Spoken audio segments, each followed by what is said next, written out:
शून्य शिवं शान्तमनन्तमाद्यम् नादात् परं यत्परमं पुराणम्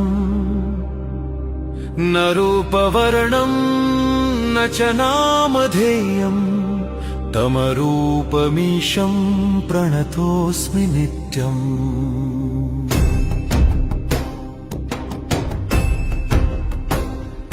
त्रिनेत्रमीशं त्रिगुणातिगन्तम् त्रिकालदर्शं भवबन्धहन्तारम् यत्सन्निधौ नाशमुपैति माया